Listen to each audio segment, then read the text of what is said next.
এ নবী পাকের প্রেমিকেরা আল্লাহ নবী আনসারী সাহাবাদের দুঃখ করে করে বলে লাগে এ আমার আনসারীরা তোমাদের কি মতামত বলো আনসারী সাহাবাদের মধ্যে থেকে এমন সময় সাহাবীকে দাঁড়িয়ে বলবে ইয়া রাসূলুল হাবিবাল্লাহ আমি আনসারীদের পক্ষ থেকে হুজুর আপনাকে দাওয়াত দিচ্ছি যেদিন মক্কার মানুষেরা আপনার উপর জুলুম করেছিল অত্যাচার করেছিল আল্লাহ পাকের হুকুমে আপনি হিজরত করে আমাদের ইয়াসরিব মদিনাতে এসেছেন ইয়া রাসূলুল হাবিবাল্লাহ আপনি আসার পরে আমরা আসার সাথে যেন হাতে পেয়ে গেছি ইয়া রাসূলুল হাবিবাল্লাহ আপনার হাতে দিয়ে আমরা যখন বায়াত দিয়েছি ইয়া রাসূলুল হাবিবাল্লাহ সেই দিন আমরা অঙ্গীকার করেছি এই জান মাল আমাদের নয় এটা আল্লাহ রাসূলকে দিয়ে দিয়েছি ইয়া রাসূলুল হাবিবাল্লাহ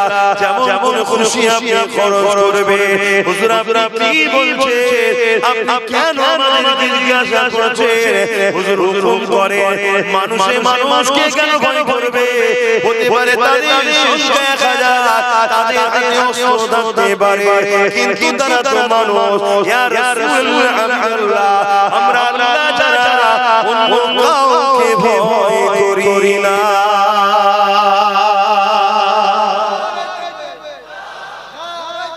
আল্লাহ আল্লাহ ঈমানদারের বৈশিষ্ট্য দেখছেন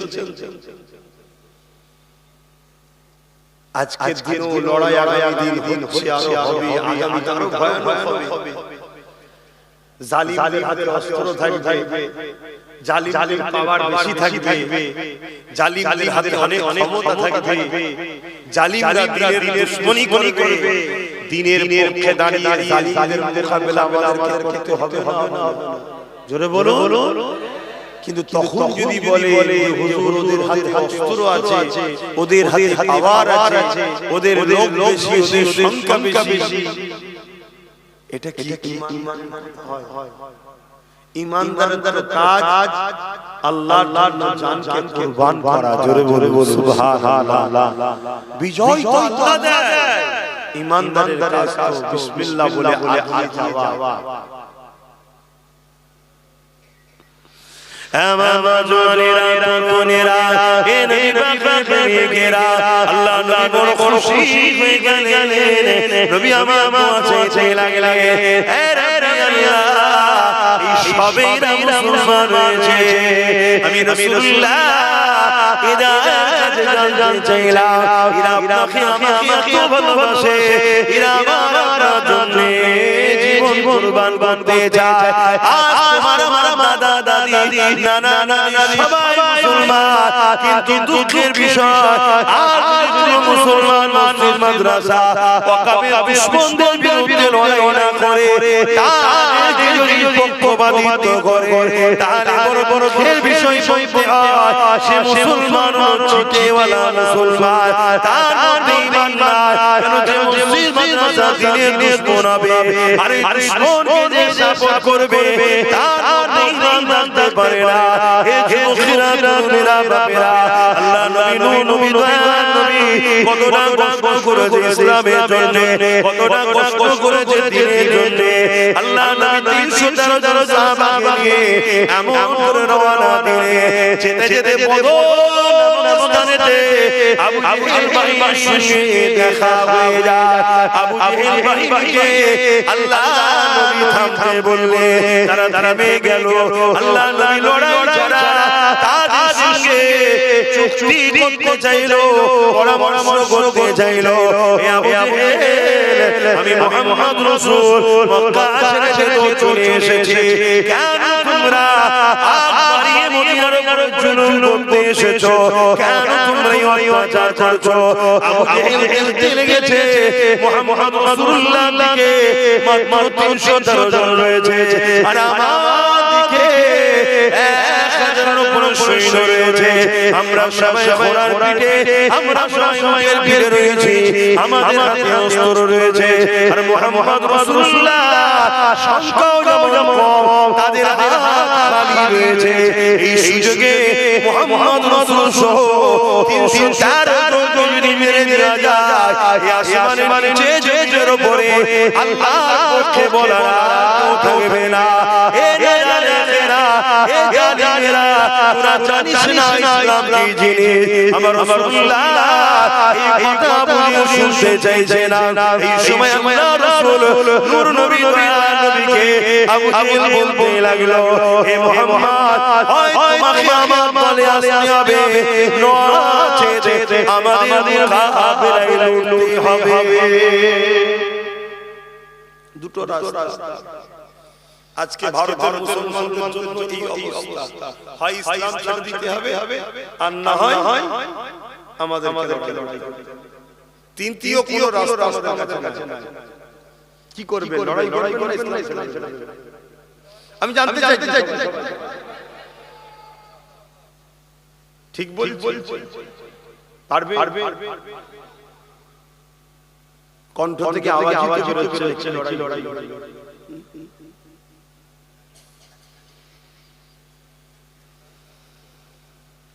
কি দিন এসে গেল কি বুঝছেন কি জানি আমি তো জলসা করতে নিজেই ভাবি যে অনেক বসে বসে আমাকে নিয়ে যাও খালি করছে কিচ্ছু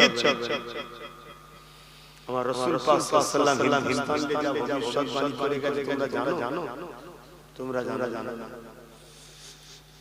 আর যারা হুটোপাটি করছে তারা সব জানে তারা সেগুলো পড়েছে বলেই তারা হুটোপাটি করছে প্রায় সময় তারা অনেক সময় মুখকে অনেকবার বলেও শোনা জানি না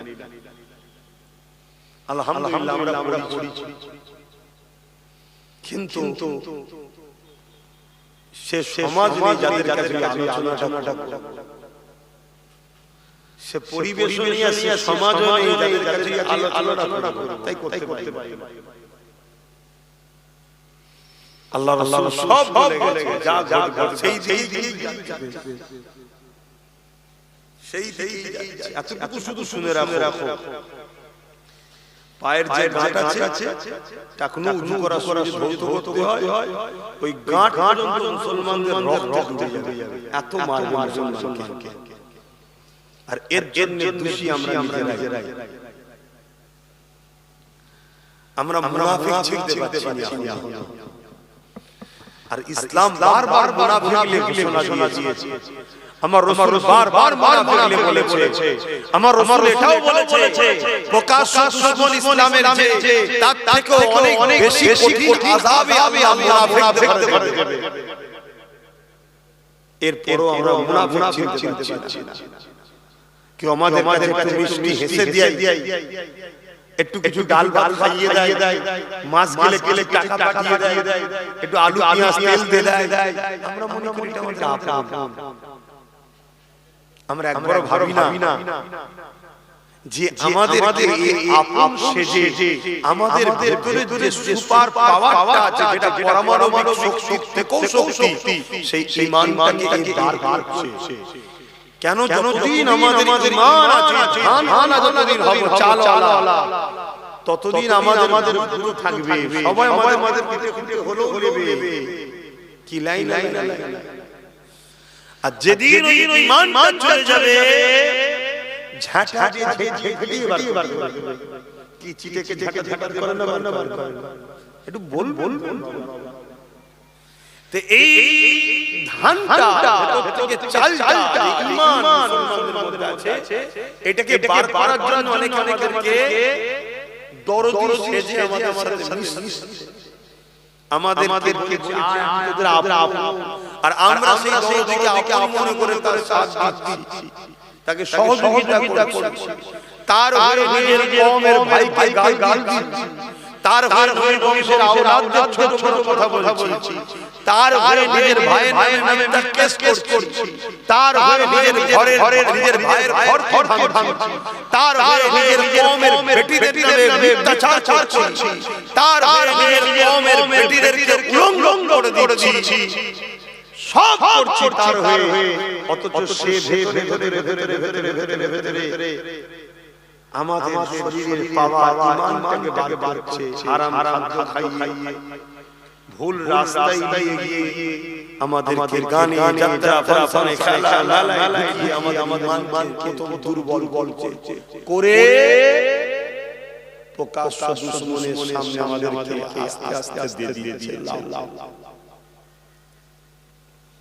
কি গো করছেন আপনারা? উদাহরণ একটা বলি, এটা উদাহরণ বলি।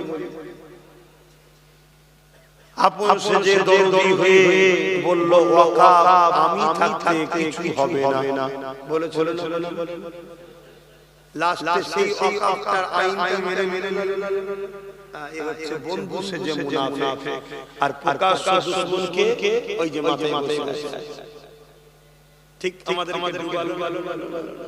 এরকম হাজারো দিক দিয়ে আমাদেরকে করছে, কিন্তু আমরা আর আমার মতো যখন নবী বংশের আওলাদদেরকে বুঝাবে যে ভাই এই লড়াই শুধু আমার ছেলে তোমার ছেলে চাকরি বাকরি নয়, এই লড়াই তোমার আমার বাচ্চা মসজিদ মাদ্রাসা ইসলাম পাবে। তোমরা ভাবছো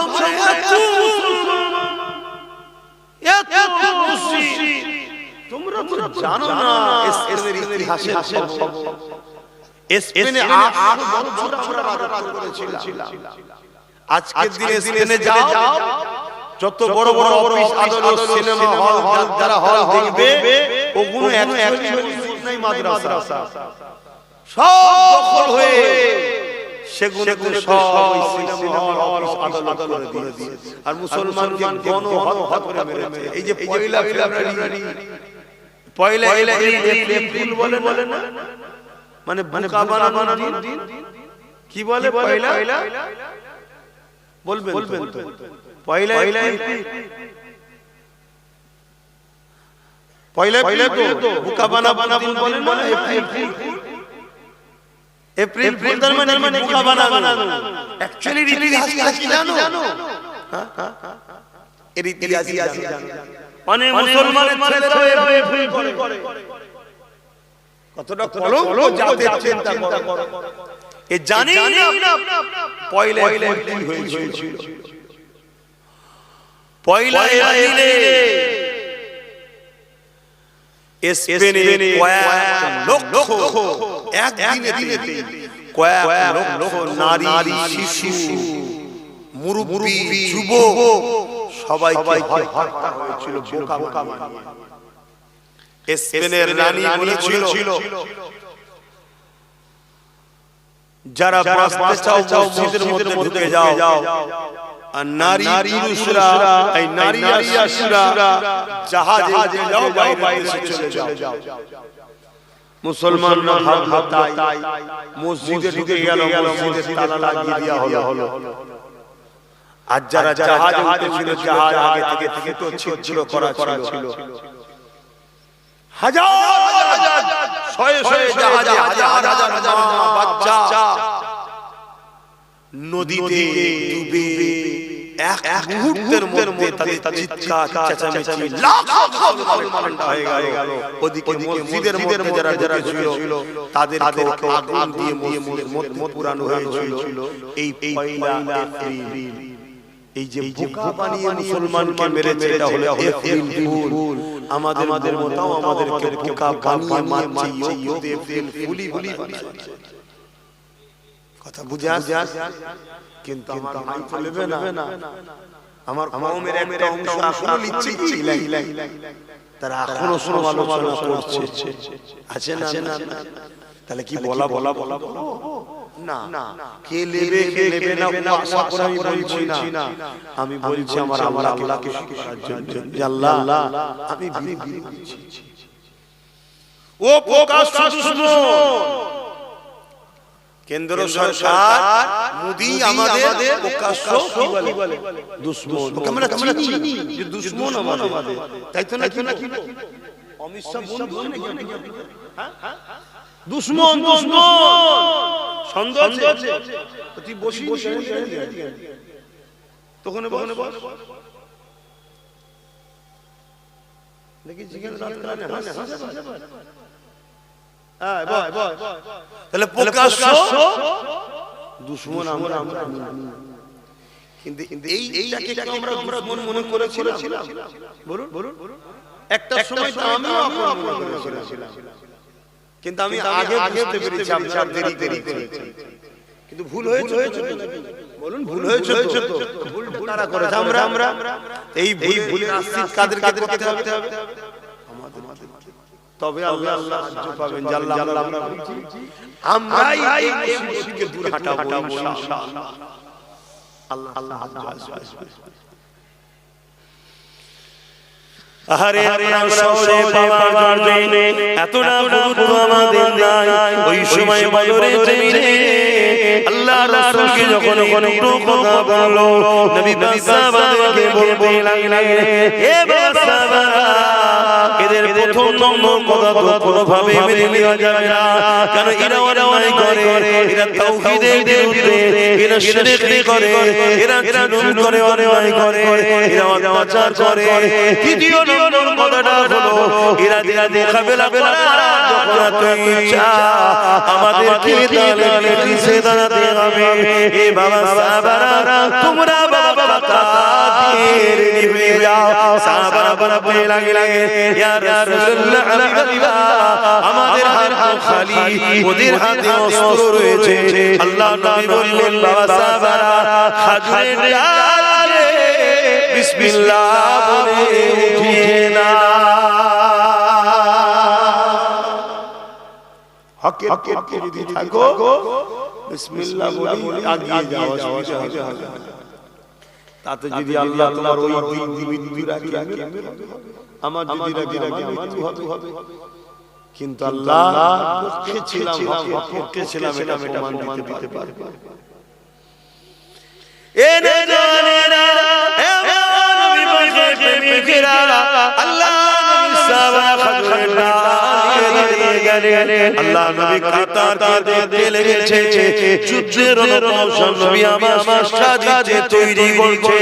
ঠিক এমন সময় ওই কাতারের মধ্যে দুটো ছোট বাচ্চাকে দেখতে পায়। এক ভাই নাম নাস, আরেক ভাই নাম মুআজ। এই ভাই যখন মদিনা জমিনেতে নববী শরীফে বেঁধে গেল, গিয়ে দেখতে লেগেছে আল্লাহ মদিনা নববী শরীফে মুরব্বি সাহাবা রয়েছে, যুবক সাহাবা নাই, আল্লাহ নবী নাই। এই বাচ্চা ঘরে বসে বলতে লেগেছে, আম্মা জান, আজকে মদিনা নববী শরীফে আল্লাহ রাসূলকে দেখতে পাচ্ছি না, রাসূলুল্লাহ সাহাবাদেরকে দেখতে পাচ্ছি না। ওই সময় মা বলেছিল, এ বাবা ছেলে, মক্কা আবু জেহেল আমার রাসূলুল্লাহ হামলা করবে, মদিনার উপরে হামলা করবে বলে রওনা দিয়েছিল। এই খবরটা পেয়ে আল্লাহ নবী দাঁড়িয়ে মদিনায় আসার আগে আগিয়ে গেছে। মদিনায় যাইতে গিয়ে তারা হামলা না করে দেয়, মদিনার নারী শিশু মুরব্বিদের হত্যা না করে ফেলে, তাদের উপরে আঘাত দিয়ে ফেলে। এই জন্য রাসূলুল্লাহ দিয়ে গেছে। এই কথাটা শুনে ওই বাচ্চা বলতে লেগেছে, আম্মা জান, আমাদের দুটো ছোট চুরি হবে, কি করবে বাবা? ওই আবু জেহেল আমার রাসূলুল্লাহকে অনেক দূরে কষ্ট দিচ্ছে। আম্মা জান ছোট চুরি দেয়, যেটা খেয়ে আমরা আমার রাসূলুল্লাহ দুশমনের বিরুদ্ধে লড়াই করব। মা কত খুশি হয়ে গিয়ে আল্লাহ শুকরিয়া আদায় করতে লেগেছে। দুটো ছোট চুরি বার করে দিয়ে ওই বাচ্চারা তুলে দিল, যাও বাবা, আল্লাহ রাসূলের দুশমনের মোকাবেলা করো। আর আজকের মায়েরা বলছে, না বাবা, ওদিকে যাস না, যেখান থেকে আমি ভিক্ষা পাই সেদিকেই থাক বাবা। এমন মা আছে। তো ওই মায়ের ছেলে ওই মাকে জুলুম করবে কথা বলে কেন ও মা ছেলেকে রাসূল চিনাই নাই, হক চিনাই নাই, ইসলামের দুশমন চিনাই। তবে আলহামদুলিল্লাহ যে মাতা সন্তানকে রাসূল চিনাবে, আল্লাহ চিনাবে, সেই সন্তানকে আল্লাহ এমন তৈরি করবে এই মায়ের পায়ের তলাতেই জান্নাত, মায়ের পায়ের তলাতেই থাকবে। জোরে জোরে সুবহানাল্লাহ।